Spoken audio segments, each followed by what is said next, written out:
بسم اللہ الرحمن الرحیم۔ محترم ناظرین، السلام علیکم۔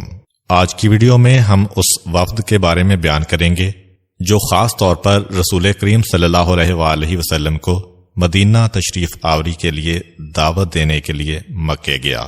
حضرت جابر ابن عبداللہ انصاری رضی اللہ تعالی عنہ کہتے ہیں کہ ہم لوگ تڑپ اٹھتے تھے کہ یہ کیا غضب ہو رہا ہے اس دنیا میں، جو اسلام کو لانے والے ہیں جن سے بہتر کوئی اسلام کو پہنچا نہیں سکتا ہے۔ ان کے پاس تو دو تین ہفتوں میں بڑی مشکل سے ایک آدمی پہنچتا ہے مکے میں، اور اسے بھی کفار مکہ نہیں پہنچنے دیتے ہیں، اور ہم جیسے لوگ جو ان کے پاؤں کی خاک کے برابر بھی نہیں ہیں، ہماری حالت یہ ہے کہ روزانہ 2-4 خاندان اسلام کے دائرے میں داخل ہو رہے ہیں۔ کوئی کافر بھی ہمارے قریب سے گزرے تو ہم اسے روک کے قرآن سناتے ہیں، اور ہم دیکھتے ہیں کہ روزانہ کم سے کم ایک آدمی تو اسلام کے دائرے میں آتا ہے، اور جب ایک آدمی مسلمان ہوتا ہے تو اپنے پورے خاندان کو مسلمان کر لیتا ہے۔ ہم تڑپ کے رہ جاتے ہیں، یہ کیا ہو رہا ہے کہ ہم جیسے غلام تو اتنا کام کر پا رہے ہیں، اور پیغمبر اسلام کے پاس آنے والوں کو اس طرح روکا جا رہا ہے۔ اور پھر جب یہ سنتے ہیں کہ آج کوڑا پھینکا گیا، آج پتھر مارے گئے، آج کانٹے بچھائے گئے، تو مدینے کے نوجوانوں سے برداشت نہیں ہوتا ہے۔ آخر حضرت جابر نے اپنے ہم خیال کچھ نوجوانوں کو اور اپنے کچھ بزرگوں کو ملایا اور کہا کہ اب بہت ہو گیا ہے، اس سال ہم خود پیغمبر اسلام کے پاس جائیں گے اور ان سے کہیں گے کہ اللہ کے رسول، اب تو آپ مدینے آ جائیے۔ جب ہم یہاں اتنا کام کر رہے ہیں تو آپ کی ذات کے آنے کے بعد تو مدینے میں انقلاب آ جائے گا۔ اب آپ کو کیا ضرورت ہے کفار مکہ کے مظالم برداشت کرنے کی؟ آپ ہمارے پاس آ جائیے۔ جناب جابر نے کہا کہ ہم نوجوانوں نے آپس میں یہ طے کر لیا کہ رسول کریم صلی اللہ علیہ وآلہ وسلم کو دعوت دیں گے، لیکن یہ پتا ہے کہ مکے کے کافروں کو بھی یہ اطلاع تو مل چکی ہوگی کہ اسلام مدینے میں پہنچ گیا ہے، کیونکہ وہی تجارتی قافلے جو شام جاتے ہوئے مکے کی خبر مدینے لاتے ہیں، واپسی میں مدینے کی خبریں مکے لے جاتے ہیں، کیونکہ اس دور میں خبروں کی ترسیل کا کوئی اور ذریعہ تو تھا نہیں جیسے آج کے دور میں ہے۔ تو مکے کے کافروں کے کان بھی کھڑے ہو چکے ہیں کہ مدینے میں کچھ نہ کچھ گڑبڑ ہونے والی ہے۔ چنانچہ انہوں نے سوچا کہ اگر ہم پیغمبر اسلام کے پاس اب جاتے ہیں تو پیغمبر سے ملاقات بہت مشکل ہوگی۔ وہ پہلے سال ہم مل لیے تھے، کیونکہ مکے والوں کو پتہ بھی نہیں تھا کہ ہم کیوں آ رہے ہیں۔ اب وہ ہم کو نہیں آنے دیں گے، کیا کیا جائے؟ کہا کہ موقع کا انتظار کرو، وہی حج کا موقع ہے، مدینے سے سب لوگ جائیں گے، ان میں چھپ کر ہم بھی شامل ہو جائیں گے، اور موقع دیکھ کے پیغمبر اسلام سے ملاقات کر کے اپنا مدعا پیش کریں گے۔ یہ بات جتنے لوگ مسلمان ہوئے ہیں مدینے میں سب میں پھیلتی چلی گئی، جس کا نتیجہ یہ نکلا کہ اب جو حج آیا، یعنی یہ تیسرا سال ہے مدینے والوں کے لیے۔ پیغمبر اسلام کے اعلان نبوت کو 13 سال گزر چکے ہیں۔ اب جو حج آیا تو مدینے سے 500 آدمی چلے، لیکن یہ 500 مسلمان نہیں ہیں، یہ وہی پرانے کافر بت پرست مشرک ہیں جو ہر سال مکے جاتے ہیں۔ 500 کا قافلہ چلا، اور عبداللہ ابن ابی، جس کے بارے میں یہ طے پا چکا تھا کہ اسے سردار بنایا جائے گا، یہ عبداللہ ابن ابی قبیلہ خزرج سے تعلق رکھتا ہے۔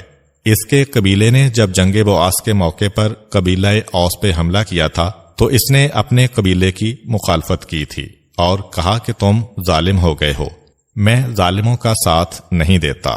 اس کا قبیلہ اس سے اتنا ناراض ہوا کہ اس کا بائیکاٹ کر دیا، مگر جب جنگ کے نتیجے میں اس کا قبیلہ شکست کھا گیا اور اوس کا قبیلہ جیت گیا۔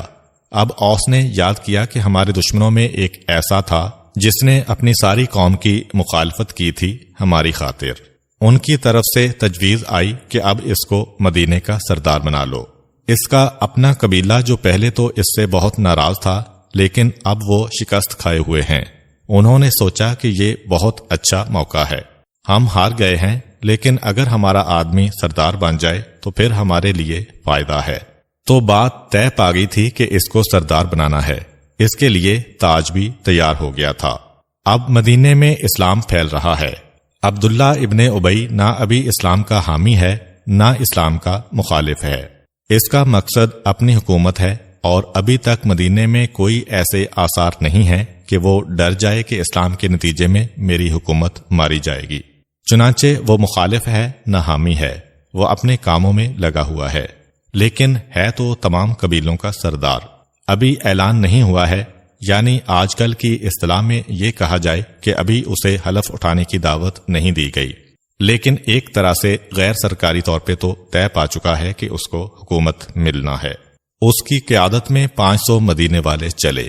ان 500 میں موقع دیکھ کر 75 مسلمان بھی شامل ہو گئے، جن میں 73 مرد اور 2 عورتیں شامل تھیں۔ یہ 75 وہ مسلمان ہیں کہ جو آپس میں طے کر کے آئے تھے کہ ہمیں حج پہ جا کے پیغمبر اسلام کو دعوت دینا ہے کہ آپ مدینے آ جائیے۔ اس کا مطلب یہ ہوا کہ باقی جو 425 ہیں وہ سارے کافر اور مشرک ہیں، لیکن ان 75 نے یہ بڑی کوشش کی کہ ہمارے ساتھیوں کو یہ پتہ نہ چلے کہ ہم کیوں جا رہے ہیں، وہ اسی دھوکے میں رہیں کہ ہم بھی ان کی طرح سے حج کرنے جا رہے ہیں۔ اب یہ قافلہ چلا۔ عرب کے جو قافلے ہوتے تھے ان کا دستور یہ تھا کہ 500 آدمی مدینے کے ہیں تو 500 ایک ساتھ نہیں ہیں، بلکہ مدینے کے جو الگ الگ خاندان ہیں ہر ایک کا الگ قافلہ چلتا ہے۔ تو نتیجہ یہ نکلا کہ یہ 75 تقسیم ہو گئے، 10 آدمی ایک طرف ہیں، 5 آدمی ایک طرف ہیں، 20 آدمی ایک طرف ہیں، لیکن سب نے یہ طے کیا کہ ابھی تو الگ الگ ہیں، منی کے میدان میں دوبارہ ملاقات کریں گے اور وہاں طے کریں گے کہ پیغمبر اسلام سے کس طرح ملیں کہ مکے کے کافروں کو شبہ بھی نہ ہو اور ہمارا مقصد بھی حاصل ہو جائے۔ اب یہ لوگ چل رہے ہیں۔ جابر ابن عبداللہ انصاری کی روایت یہاں پہ ختم ہو گئی۔ ایک اور مسلمان ساتھ ہیں جن کا نام کعب ابن مالک رضی اللہ عنہ ہے۔ وہ کہہ رہے ہیں کہ ہم اس اعتبار سے خوش قسمت تھے کہ ہمارے قبیلے کا سردار بھی ہمارا حامی تھا۔ اس کا نام تھا برا بن عازب رضی اللہ تعالی عنہ۔ بڑی اہم شخصیت ہیں، یہ مدینے کے بزرگوں میں سے ہیں۔ تو اب ہم لوگ جو چلتے تھے تو ہمیں اتنا ڈر نہیں تھا دوسروں سے، کیونکہ ہم تو سبھی مسلمان تھے، ہمارا سردار بھی مسلمان تھا، اور جابر جس قافلے میں ہیں ان کو ڈر ہے کہ دوسروں کو پتہ نہ چل جائے۔ دوران سفر ایک مسئلہ پیش آ گیا۔ ہمارا سردار برا، جس نے اب تک پیغمبر کی زیارت نہیں کی ہے لیکن مسلمان ہو چکا ہے، اور جب کوئی آدمی کسی تحریک کو نیا قبول کرتا ہے تو اس میں اتنا جوش اور اتنا جذبہ ہوتا ہے کہ بعض اوقات وہ یہ بھی بھول جاتا ہے کہ جس چیز کو ہم قبول کر رہے ہیں اس کا حکم کیا ہے۔ جوش اور جذبے میں وہ تحریک کے قائد سے بھی آگے نکل جانا چاہتا ہے۔ اب یہ چیز اگر صرف اپنی حد تک رہے تو کوئی نقصان دہ نہیں ہے۔ برا کا مسئلہ بھی یہی ہے۔ برا سردار ہیں اپنے قبیلے کے، لیکن کیونکہ ایک طویل عمر کے بعد انہوں نے اسلام قبول کیا ہے، اس لیے بہت زیادہ جذباتی ہیں۔ ایک مرتبہ چلتے چلتے ان کو اپنے ساتھیوں سے ایک اختلاف ہو گیا۔ اختلاف کس بات پر ہوا؟ جیسا کہ پچھلی ویڈیو میں یہ بات بتائی جا چکی ہے کہ مدینے میں پیغمبر اسلام نے نماز جماعت کی اجازت دے دی تھی، بلکہ جناب مصعب بن عمیر کو حکم دیا تھا کہ نماز پڑھاؤ۔ تو مدینے میں نماز ہو رہی ہے۔ اچھا، ابھی تک قبلہ ہے بیت المقدس۔ بیت المقدس کی طرف رخ کر کے نماز پڑھی جاتی ہے۔ پچھلی 2 ویڈیوز آپ کے ذہن میں ہوں گی کہ مدینے کے بت پرستوں کا یہودیوں سے جھگڑا ہے اور بیت المقدس ہے یہودیوں کا مقام۔ برا کہتے ہیں کہ اب جب ہم مسلمان ہو گئے ہیں تو ہمیں کیا ضرورت ہے کہ ہم یہودیوں کے قبلے کو مانیں؟ ہم اپنا قبلہ کعبے کو بنائیں گے جہاں ہمارا رسول رہتا ہے۔ یہ ذہن میں رہے کہ بیت المقدس اور خانہ کعبہ بالکل ایک دوسرے کی متضاد سمت میں ہیں، اپوزٹ ڈائریکشن میں۔ اچھا، مکے کے اندر ایک آسانی ہے۔ وہ آسانی یہ ہے کہ خانہ کعبہ کے کسی طرف کھڑے ہو کے بھی نماز پڑھی جا سکتی ہے۔ تو پیغمبر اسلام جب تک مکے میں رہے اس طرح نماز پڑھتے تھے کہ کعبہ بھی پیغمبر کے سامنے ہے اور بیت المقدس بھی پیغمبر کے سامنے ہے۔ خانہ کعبہ کے ایک کونے کا نام ہے رکن شامی۔ رکن شامی کہتے ہی اسے ہیں کہ جس کی سیر میں شام کا علاقہ ہو۔ شام یعنی اس زمانے کا شام جس میں فلسطین اور بیت المقدس بھی شامل ہیں۔ اب میں اور آسان کر دوں کہ کوئی بھی آدمی اگر آج حجر اسود کے سامنے کھڑے ہو کے نماز پڑھے کہ اس کے سامنے حجر اسود آ جائے تو حجر اسود اس کے سامنے آ جائے گا، یعنی کعبہ اس کے سامنے ہے اور شام کا ملک بھی اس کے سامنے ہوگا۔ تو پیغمبر اسلام تو اس طرح نماز پڑھتے ہیں کہ دونوں قبلوں کی طرف رخ ہوتا تھا۔ ایک موجودہ قبلہ یعنی بیت المقدس اور ایک وہ قبلہ کہ جو بعد میں بنے گا یعنی خانہ کعبہ۔ لیکن مدینے والوں کے لیے تو یہ ممکن نہیں ہے۔ اگر وہ کعبے کی طرف رخ کریں تو بیت المقدس کی طرف پیٹھ ہو رہی ہے، بیت المقدس کی طرف رخ کریں تو کعبے کی طرف پیٹھ ہو رہی ہے۔ ابھی تک تو پیغمبر کا حکم ہے کہ بیت المقدس کی طرف رخ کرو، یعنی مدینے والوں کی نماز کعبے کی طرف پیٹھ کر کے ہو رہی ہے، مگر برا نئے مسلمان ہوئے ہیں اور انتہائی بزرگ ہیں۔ بار بار کہتے ہیں کہ زندگی کا کوئی بھروسہ نہیں ہے، میرا دل نہیں مانتا کہ جہاں میرا رسول رہتا ہے اس کعبے کی طرف تو میں پیٹھ کر لوں اور یہودیوں کے قبلے کی طرف میں رخ کروں، نہیں میں تو بس کعبے کی طرف رخ کر کے نماز پڑھوں گا۔ برا کے ساتھیوں نے کہا کہ ہم خود پیغمبر سے مل کے آئے ہیں، پیغمبر نے ہمیں نماز کا جو طریقہ سکھایا ہے اس میں خاص طور پہ یہ کہا ہے کہ قبلہ بیت المقدس ہے۔ برا نے کہا لیکن میرا دل نہیں مانتا۔ آخر یہ طے پایا کہ مکے پہنچ کر خود پیغمبر اسلام سے یہ مسئلہ پوچھا جائے گا۔ اب دیکھیے برا وہی عمل کر رہے ہیں جو بعد میں اسلام میں واجب ہونے والا ہے، مگر مومن کی شان یہ نہیں کہ وہ اپنی مرضی کسی مسئلے میں چلائے۔ ابھی دیکھیے گا کہ کیا نتیجہ نکلتا ہے۔ اب یہ قافلہ چل رہا ہے جناب کعب ابن مالک کا، جس میں قبلے کے مسئلے پہ جھگڑا ہو گیا ہے، اور کعب کہتے ہیں کہ سارا راستہ یہ جھگڑا چلتا ہی رہا، اس لیے کہ برا نے بات یہ کہہ کے ختم کر دی کہ پیغمبر سے پوچھیں گے، لیکن نمازیں وہ پڑھتے رہے کعبے کی طرف رخ کر کے اور بیت المقدس کی طرف پیٹ کر کے، یہاں تک کہ ہم سب لوگ مکے میں پہنچ گئے۔ مکے میں داخل ہوئے، مکان کرائے پہ لیے، اور اب حج کی تاریخیں قریب آ رہی ہیں۔ اب یہ 75 لوگ جو بکھرے ہوئے ہیں، کچھ یہاں کچھ وہاں، ان میں سے ہر ایک موقع کی تلاش میں ہے کہ پیغمبر سے جا کے ملاقات کر لے۔ کعب ابن مالک کہتے ہیں کہ میں اپنے سردار برا کو لے کے نکلا، اور اب ہم بڑے پریشان کہ پیغمبر اسلام سے ملاقات کیسے ہو۔ 2 آدمی اگر جائیں تو کسی کو اعتراض نہیں ہوگا، لیکن پیغمبر کو میں جانتا ہی نہیں ہوں۔ پھر میں نے کسی سے پوچھا کہ وہ آدمی کہاں ہے جس نے رسالت کا اعلان کیا ہے۔ اس نے کہا کہ کہاں سے آئے ہو؟ اپنے لباس سے، اپنی باتوں سے مدینے والے لگتے ہو۔ ہم نے کہا ہاں ہم مدینے کے رہنے والے ہیں۔ تو کہا پھر تم عباس کو تو پہچانتے ہوگے؟